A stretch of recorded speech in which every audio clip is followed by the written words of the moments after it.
आज का जो हमारा टॉपिक है वो भी पास्ट पेपर के एचएससी के एमसीक्यूज के बारे में है।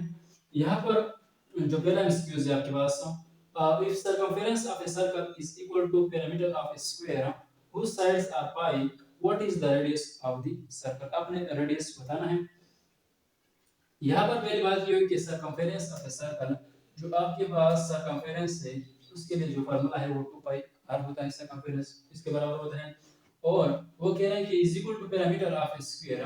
पैरामीटर के लिए जो फार्मूला हमारे पास है वो क्या है, मतलब कि पैरामीटर के लिए हम 4l भी लिख सकते हैं या हम इसको इस तरह भी लिख सकते हैं 2l प्लस v। ये हमारे लिए फार्मूला है पैरामीटर के लिए।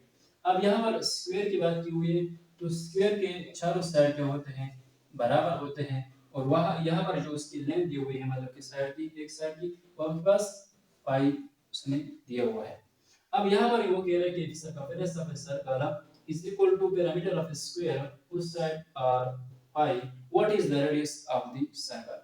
यहाँ पर देखो जो लेंथ की वैल्यू है आपके पास वो 5 है, तो यहाँ पर आपने 4 के साथ पाई जरा करना है, 4 पाई आपके पास आया और यहाँ पर 2 पाई आर। अब यहाँ पर भी 2 पाई डिवाइड करेंगे और यहाँ पर भी 2 पाई आपके पास डिवाइड, ये इसके साथ कट जाएगा, ये पाई पाई के साथ कट जाएगा, ये 2 और 2 दूनी 4।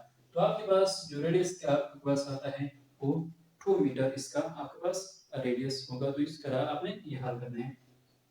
यहाँ पर बात जो है कि when k is subtracted from 10 the difference is divided by 2 the result is 3, what is the value of k?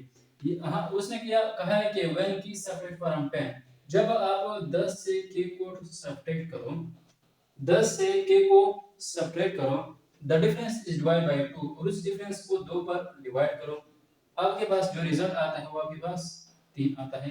तो उसने कहा कि k की वैल्यू आपके पास कितनी होगी। तो यहाँ पर भी 2 जरा करते हैं और यहाँ पर भी 2 जरा करते हैं, तो ये 2 2 के साथ कैंसिल हो जाएगा, 3 दूने 6 होता है, तो हमारे पास ये होते हैं 10 minus k is equal to 6। अब k की वैल्यू मालूम करनी है, k को वहां पर ले जाते हैं और 6 को यहाँ पर लाते हैं, तो हमारे पास k को हमने वहां पर ले आया है, मैं यहाँ पर लिखता हूँ। और 10 से अगर आप 6 माइनस करेंगे तो आपके पास होता है 4। तो यहाँ पर जो k की वैल्यू आपके पास आती है वो आपके पास 4 होती है। यहाँ पर बात की कि 20 plus y is equal to 70, then what is the average of x and y? x and y का आपने एवरेज बताना है। यहाँ पर पहले हम x y मालूम करते हैं, x y हमारे पास कितना आता है। यहाँ पर हम क्या करते हैं 20 यहाँ पर डिवाइड करते हैं और यहाँ पर हम 20 डिवाइड करते हैं, ये 20 इसके साथ कट जाएगा और ये 0 इसके साथ। जब हम 7 डिवाइड करते हैं 2 पर तो हमारे पास जो आंसर आता है x plus y is equal to 3.5 हमारे पास इसका आंसर आता है। अब आपने एवरेज किस तरह निकालना है, एवरेज जो आपके पास वो वैल्यू आएगी उस पर आपने सिर्फ 2 को डिवाइड करना है। यहाँ पर जो x plus y की वैल्यू हमारे पास 3.5 है, तो हम क्या करते हैं x एवरेज आपने लेना है x plus y का, x y का एवरेज हम y by 2 करना है। यहाँ पर जो x plus y की वैल्यू है आपके पास वो कितनी है 3.5 है और ये 2 पर डिवाइड करते हैं, तो ये जब हम डिवाइड करते हैं तो हमारे पास जो आंसर आता है 1.75 इसका हमारे पास आंसर आता है। यहाँ पर बात की if 5x plus 11 is equal to 31, what is the value of x plus 4? यहाँ पर हम पहले x की वैल्यू मालूम करते हैं, माना कि 5x plus 11 is equal to 31। अब यहाँ पर भी माइनस 11 करना है और उस साइड भी 11 माइनस करना है, तो हमारे पास आता है 5x 31 माइनस 11, हमारे पास आता है 5x is equal to 20। जब हम 5x is equal to 20 यहाँ पर भी 5 डिवाइड करते हैं, यहाँ पर भी 5, हमारे पास आता है 5 4 20, मतलब कि x की वैल्यू हमारे पास आती है 4। यहाँ पर उसने x की वैल्यू नहीं पूछी है, उसने कहा x plus 4 की वैल्यू आपके पास कितनी होगी। तो आपने क्या करना है, यहाँ पर भी 4 ऐड करो और वो साइड पर भी, दोनों साइड पर आपने 4 से ऐड करना है। तो यहाँ पर हमारे पास x plus 4 is equal to 4 plus 4 हमारे पास आता है 8, मतलब कि x plus 4 की जो वैल्यू आपके पास होगी वो आपके पास 8 होगी। तो आपने इस तरह करना है। यहाँ पर ये वो कि सिंपलीफाई 36 और स्क्वायर रूट 36 बटा स्क्वायर रूट ओ, तो आपने क्या करना है, इसको पहले दोनों पर स्क्वायर रूट है तो हमारे पास होता है 36 बटा 2 2 18 36, मतलब कि 18 हमारे पास स्क्वायर रूट। अगर इस तरह आंसर दिया हो मतलब कि ऑप्शन मतलब कि स्क्वायर रूट 18 दिया हो फिर भी सही है। अगर वो और सिंपलीफाई करना चाहे तो आपके पास 9 दूने होता है, 9 दूने 18, 9 दूने 18। अब 9 पर भी स्क्वायर रूट और 2 पर भी स्क्वायर रूट, तो 3 3 9 और यहाँ पर स्क्वायर रूट 2, क्योंकि स्क्वायर रूट 2 का हम और नहीं निकाल, लेकिन अगर वो और निकालना चाहे तो हमारे पास इसकी स्क्वायर रूट की वैल्यू हमारे पास आती है वो 1.4 होती है।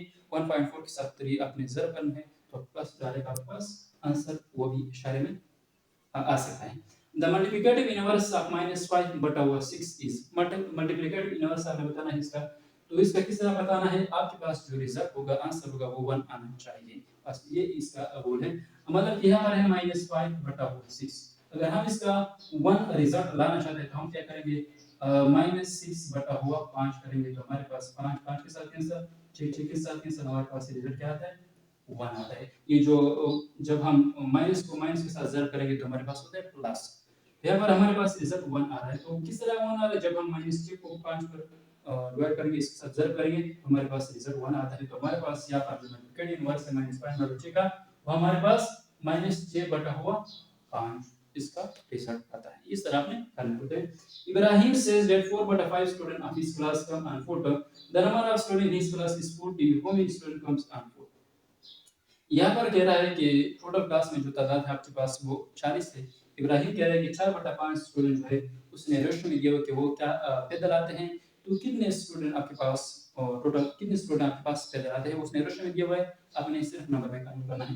तो आपने इस तरह क्या करना है, 4/5 के साथ सिर्फ 40 को ज़रा करना है, तो हमारे पास 5 8 40 4 8 आपके पास 32, तो 32 स्टूडेंट वो क्या होंगे, पैदल स्कूल आएंगे।